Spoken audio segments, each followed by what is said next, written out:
He knocked me over. I landed on the dog bowl. This one's wife, Duchess to D-list. Hello, I'm HG Tudor. Liz Jones has written recently in the Daily Mail with what is ultimately quite a preposterous article. Her headline is, "I've always backed this one's wife, but the red dress pictures have led me to a startling realization. I can no longer support her." What is she talking about? Well, let's dive in and find out a bit more. She wrote as follows: "I tried. I really did. I'd invested so much in our relationship. Years. Yes, I'd overlooked countless red flags. I'm loyal after all. She's a woman, someone I saw as self-made, outspoken, a little broken, put upon, ridiculed, and bullied by social and mainstream media. But now, I cannot overlook that red dress." It was this one's wife's appearance on the red carpet at the Children's Hospital Gala in Los Angeles this weekend that finally caused the scales to fall from my eyes. Right. It was an appearance in a red dress that caused Liz Jones's scales to fall from her eyes. So it wasn't the fact that she's engaged in repeated smearing of the royal family. It isn't the case that she was accused of bullying Princess Charlotte. It isn't the case that she made Catherine, Princess of Wales, cry and then tried to turn it round and suggest that she was the one that was made to cry by Catherine. It isn't her behaviour on Oprah, where she made repeated unsubstantiated claims, revisions of history, all the while Prince Philip was dying. It wasn't the case that she claimed suicidal ideation when her very presentation that night at Cirque du Soleil countered any suggestion that that was what was actually occurring.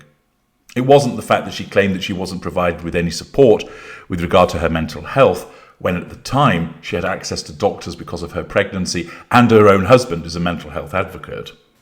It wasn't the case that she claimed she was married secretly 3 days before the actual wedding took place, prompting a rebuttal from the Archbishop of Canterbury. It wasn't the fact that she's ostracised her own father, who suffers from ill health, and the fact that she has nothing to do with her half-siblings. It wasn't anything to do with the fact that only her mother attended her wedding, and it was packed with celebrities that didn't even know her. It wasn't the fact that she isolated Harry from family and friends by taking him to Canada and then to California. It wasn't the case that she repeatedly makes herself the centre of attention, for instance, staring down the centre of the camera or grabbing a microphone at the Kevin Costner event. It wasn't the ridiculousness of the near-catastrophic car chase in New York, or the Korean naked sauna noodle story, or the Procter & Gamble appropriation of her classmates' endeavours and its repeated regurgitation thereafter. It wasn't the faux royal tours in Colombia and Nigeria, or the behaviour as the ghoul of Uvalde, or the fact that the children are never seen, or the death stare that was repeatedly exhibited, the handshake interrupting, and the intrusive hugging that she engages in. It wasn't the complete failure of content creation, the poor me victim fest that was Harry and This One's Wife on Netflix, the Spotify shitstorm where she and Harry were called grifters, the ARA debacle, or the jam scam. It wasn't the repeated bullying allegations that caused the scales to fall from Liz Jones's eyes, but it was the fact that Harry's wife turned up wearing a red dress. She carries on by stating, "Yes, I suddenly found myself cringing with second-hand embarrassment when I saw those pictures. Once you have that feeling, you can't go back. Previously, I have heaped praise on This One's Wife's wedding dresses, all 2 of them, applauded her love for dogs and all animals, a conviction she upheld despite joining a family that loves to shoot things. I adored her bravery in going up against a powerful dynasty, and her honesty at being unable to stomach cutting ribbons at some god-awful windswept new factory in Leicester. Girl, we hear you. As a one-time aspiring Hollywood actress, you know the meaning of hard, thankless work. You are one of us. You speak out about things that are hard to take or even believe, or bore you stiff. Self-care, not sacrifice? I love it, Jones writes. But at that charity gala, I realised that I was starting to ring false. This one's wife, it's you, not me. I'm sorry to say in that ill-fitting dress you didn't look like a regal royal. You looked diminished. That's when I realised that what you now represent is so small as well. This one's wife has gone from Duchess to D-list. So again, Liz Jones, it's only seeing her looking like as someone described her, as a shriveled up chili pepper, an excellent description. So she's gone from overripe burst tomato lady to shriveled up chili wearing woman. It's that has caused you to see that this one's wife has gone from Duchess to D-list. Have you been wandering around with your eyes fucking shut, woman? There's a mountain of evidence that demonstrates that she's D-list, and I think even calling her D-list is being kind. This is a grasping, vacuous, charisma-free, talentless narcissist that limpet-like the face-hugger from Alien, got hold of a dim-witted, susceptible, vulnerable, arrogant prince and made him believe that he was king by giving him lashings of spicy poontang and catering to his own resentment whilst apparently shoring up his vulnerabilities. She took hold of him, not only turned his head, but turned his entire body away from his family and positioned herself as the pseudo-mother of him, channeling the spirit of his dead mother.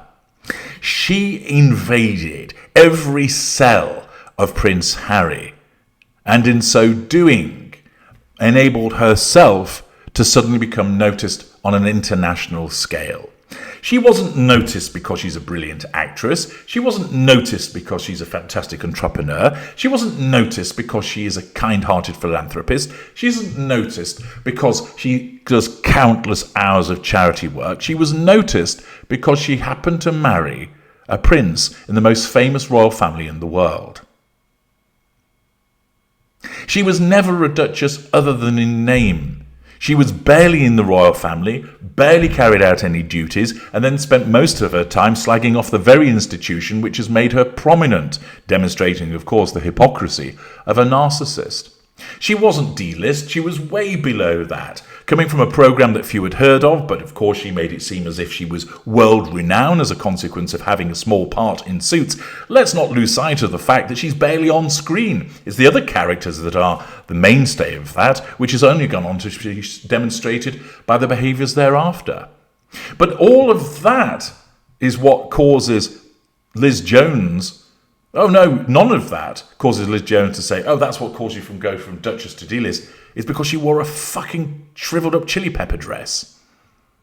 She continues, she hasn't grown in stature over her years in the public eye.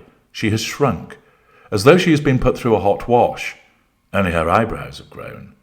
Compare the photo of this one's wife in the pared-down version of the Carolina Herrera dress from this weekend to when she first wore it in 2021 alongside Harry. Then it had a magnificent train, which she had inexplicably chosen to remove. She looked like an overripe burst tomato, for God's sake. And she also, back then, still had that royal gloss. Her hair was worn up, not loose and straggly. The split in the gown was also a bad choice, given it made the obligatory kneeling to talk to small children awkward, to put it politely. As a duchess, or even as a minor celebrity, you really do have to think about these things. She's described as a washed-up celebrity, a D-lister. Well, that may well be accurate, but it is hilarious to find that it's the wearing of a red dress that has caused Liz Jones to realise all of this, when in actual fact there was a plethora of evidence to demonstrate that she was a duchess, or arguably not even one other than in name, and then has slumped to a D list. This is demonstrative of the nonsense that people spout in terms of believing that this one's wife was something when she wasn't. To describe her as taking on the dynasty of the royal family, she didn't take it on. She simply wanted to try and control it, and of course failed, and that's why she ran away. The reason she couldn't stomach cutting ribbons was not because there's any righteousness in doing so. Indeed, that's part and parcel of being the royal family. I've always thought, what a boring thing to have to go and do, listening to some prole wanking on about how they make biscuits. But that's what the royal family do. They take an interest. They listen because they understand the nature of service.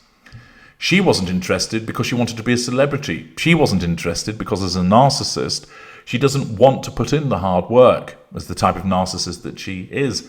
That's what's behind her being D-list. But this article demonstrates once again how these people in the mainstream media completely fail to recognize what she is, and why the work of those that uncover her on YouTube, and particularly my work, as being the first to identify her as a narcissist and tell the world that that was the case, is so important. I'm HG Tudor. Thank you for listening.